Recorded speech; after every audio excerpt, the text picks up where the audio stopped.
Go ahead. Hello, Scarborough, Rouge Park, Ward 25. My name is Gregory Rodriguez, and I'm one of the 20 candidates that are running in this by-election.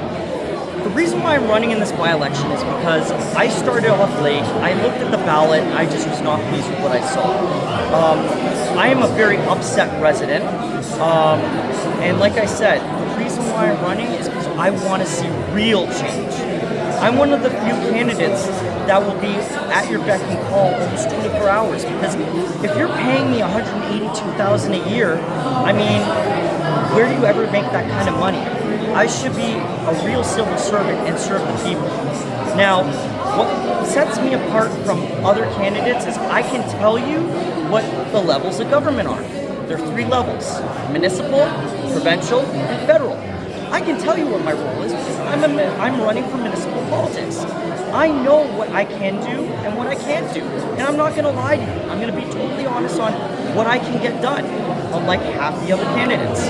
Now, the other thing I want to throw at you is I already know if you choose to elect me, I know what I'm running for.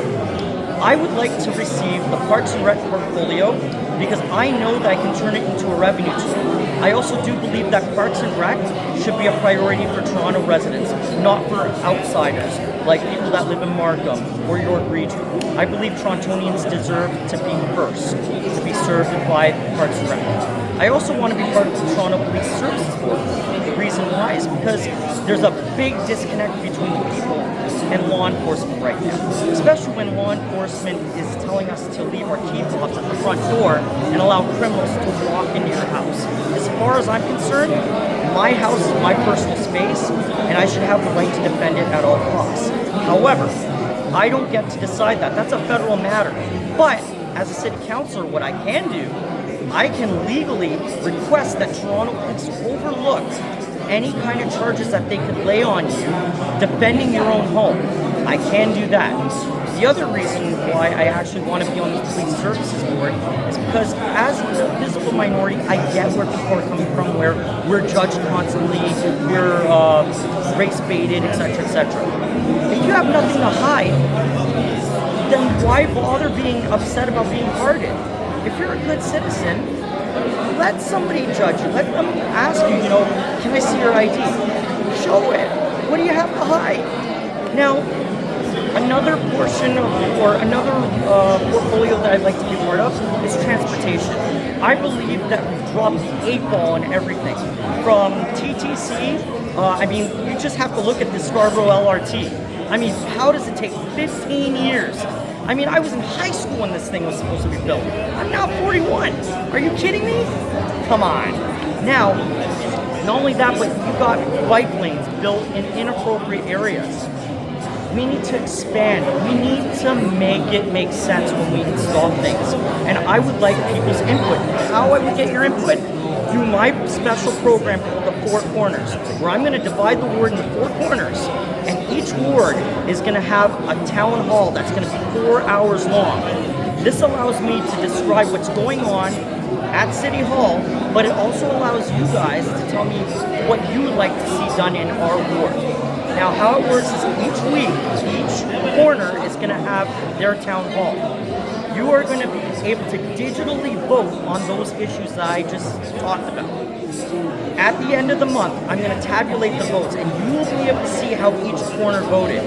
And if 3 out of the 4 corners vote yes on a certain issue, great, I'm going to vote yes, because the people get the vote, and they get the voice. If it's 2 vote yes, 2 vote no, I get to veto it. And how I'm going to veto it is I have to make it make sense and justify my vote to you, the people. And I will do that on camera, thanks to this gentleman over here that's videotaping me right now. Thank you. I will have him videotape me or anybody else, and I will post it, and I will justify myself. And if you are still upset, I'm not going to run away at City Hall. I'm not going to hide behind a door like half these other councilors. You can approach me. I'm going to be like Charlie Kirk.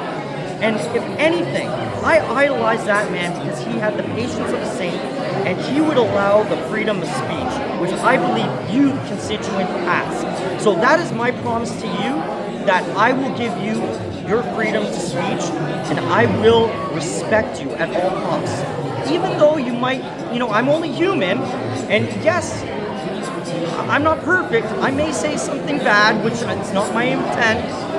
I will respect you at all times, and I will apologize, because if I'm wrong, I have no problems admitting it, and I have no problems saying I'm sorry. Great. Until next time, stay safe and stay frosty. Before I hang up on you, I just had one question for you. You do quite a bit of volunteer, I know. Plus, I know your mother firsthand. Great lady. If somebody came to you as a volunteer and say thank you for inspiring me, my man, how would you feel about that? I would love it. It would put joy in my heart, because this is the reason why I'm even getting into politics. I've always been a civil servant my whole life. Since I was 14, I was working in the city of Toronto as a Parks and Rec skating instructor. I was also a ring marshal. Being a civil servant has been in my lifeblood. And if I can lead this next generation into giving back to the community, I've done my job. For me, it's not about the money, and I know people hear that all the time. It's about leaving a legacy. It's about giving something back to the community, that when I'm buried in the ground, it's a movement. They pass it on, and it's for the better. If I can create peace, that's exactly what I want. I want to see Toronto thrive. Great. Thank you so much for your time, sir. No problem.